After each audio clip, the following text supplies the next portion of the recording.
Hey writer friends, welcome back to my channel. In today's video, I'll be sharing with you how to freelance on Upwork as a writer.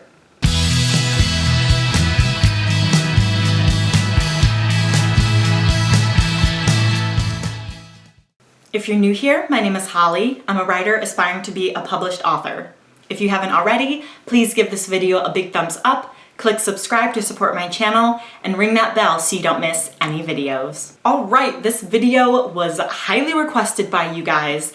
I am so excited to come out with this video. It might be a two-part video because I do have a lot of information that I want to give you regarding Upwork as a freelancer. So I told you all, where the heck have I been? I have been here, thank you. I am finally back in the AuthorTube space and it feels good to be back. During all of Camp NaNoWriMo in April, I was not working on Project Diamond. I was supposed to be editing and implementing beta feedback and trying to work on the third draft. Instead, I was working on my freelance projects on Upwork. So I wanted to share with you all my experience using the platform, the pros and cons, and just give you the ins and outs of it so you can see if it's something that you would be interested in doing as a side hustle to make some extra money as a writer, or even do this as a full-time gig. So I'm going to butcher this, so I'm going to read directly from the website. So what is Upwork? Upwork is an American freelancing platform where enterprises and individuals connect in order to conduct business. You can both hire professionals and agencies, or in turn apply for jobs posted by clients. So this is essentially, if you want something done, you can post this job on the website and choose between people that kind of post a proposal, kind of like an interview, and you can see if you want them to work on your project. Or in turn, you can decide to post your profile, all of your experiences, and apply for jobs and try to get those gigs. So I originally started getting on Upwork from a friend who used Upwork to hire some people to do her social media work. And then she also was hired to do some editing and other type of freelance jobs. And so right when the pandemic hit and my hours went down at work in about April and May, it went from 40-hour weeks to 14-hour weeks. So I was like, hey, I need to make some extra cash and I'm gonna try my luck on Upwork.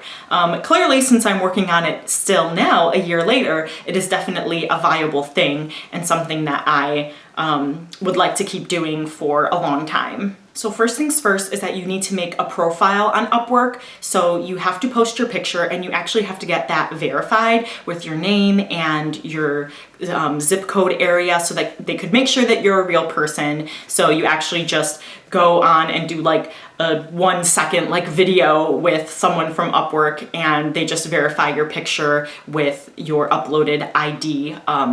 Either your state ID or driver's license. So I really like that because it makes sure that the people that are being hired are legit. Now, on the flip side, there are some kind of shady people who post jobs and really they're just scams trying to get you to give them your information, and they're not really looking to hire you. They just want to get your information. Upwork is actually really good with catching those people, but that's something to be aware of because when I first started applying to Upwork, the first person who contacted me, I actually tried out applying to some transcription jobs, and that did not work out well because essentially they gave me this fake check so that I could buy all this equipment for the job, but then it wasn't real, and then I found the company that he said that he worked for and they're like, no, he's tried to scam people, he doesn't work for us, all this stuff. So it was this big thing and it almost turned me off from it, but I knew that it was just a fluke, and everyone else that I have worked with thus far has been legit and been normal.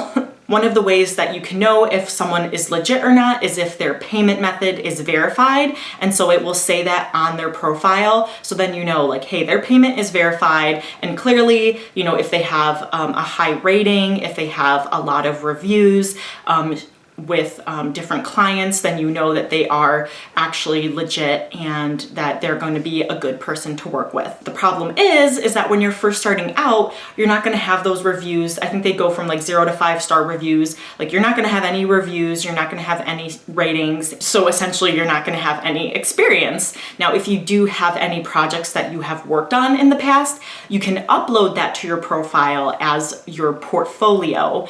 So what I recommend doing, because I didn't really have much other than like what I said I did. I'm like, okay, I am a physical therapist. This is my schooling. I also write and edit on the side, but that's like not like the best credentials when I'm trying to get these writing jobs. But so then I actually like, since I had time, I was like, okay, let me write an article. Let me edit my friend's blog post, and then she can write a review for me, and then like I can add things to this portfolio. So I recommend doing that, like swapping work with other people that are your friends or who have businesses, so that you can kind of build up a little bit of a repertoire and a little bit of legitimacy so that people are interested in you. Because it can be hard to stand out if they want people with experience and they want to make sure that they're hiring someone who is also legit and is going to do a good job, but they don't know you.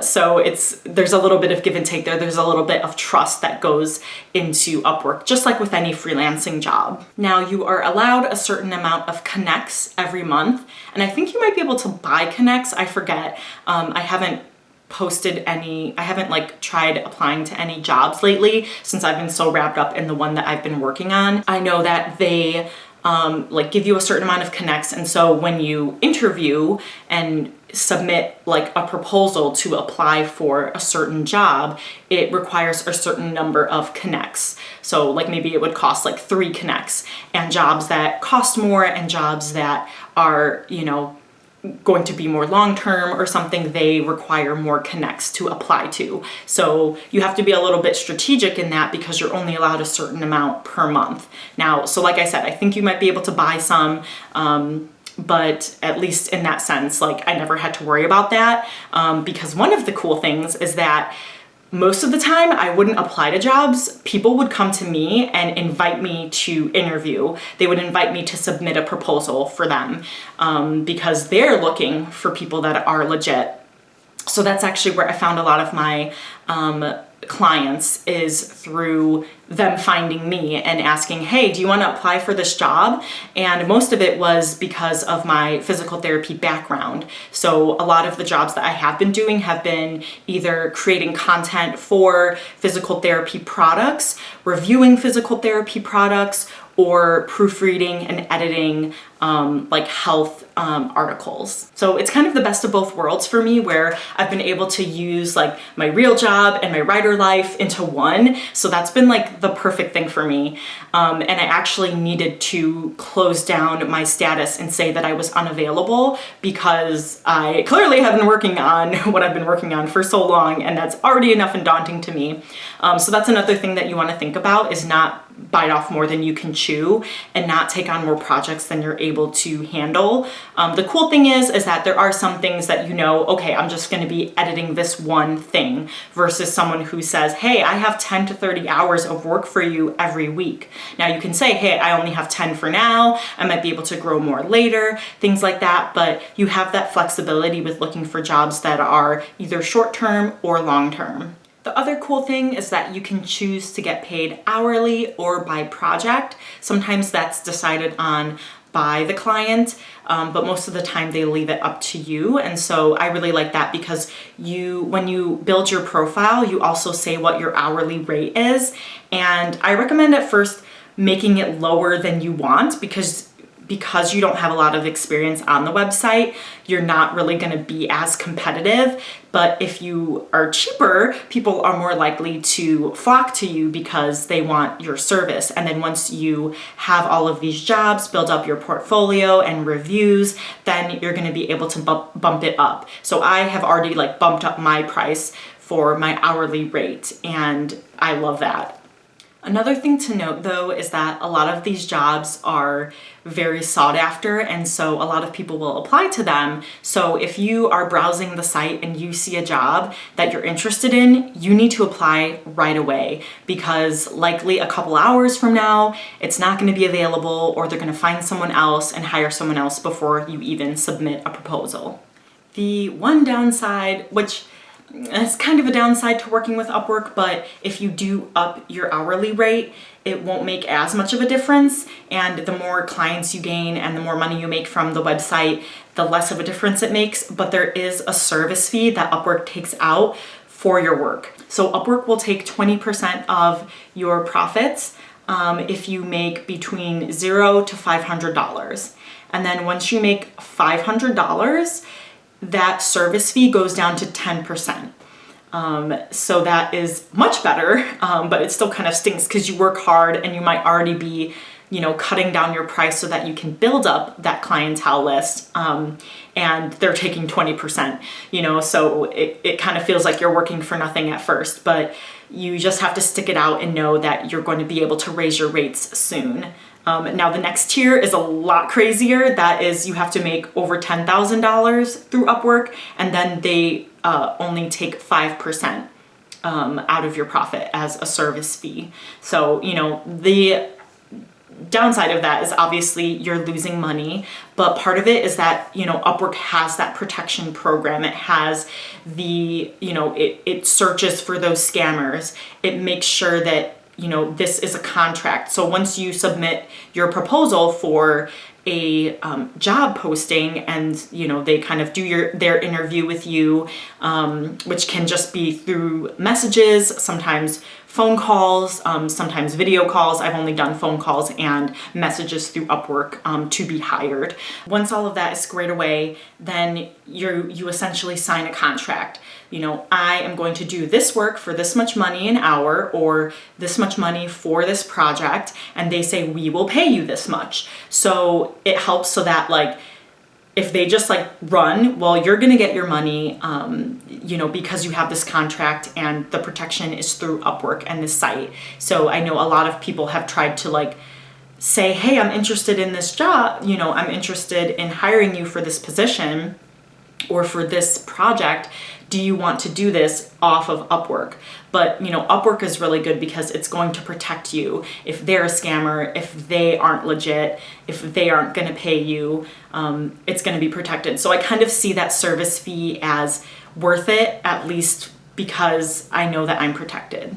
So once you get paid for your project or the hours that you worked that week, you can decide to get that money right away. There is a little bit of fee to take that money out, but it's only a couple bucks. Or you can just kind of wait and build that up and then take it out all at once so that there's less of that fee. So overall, I have been really happy with Upwork, despite the ups and downs of being interested in a job and then seeing it go after an hour because someone was already hired. So part of it's just that learning experience. And then the other cool thing though is you can see all of the different jobs and just expand your horizons with things that you wouldn't have normally looked at. Like the project that I'm working on now for this healthcare agency.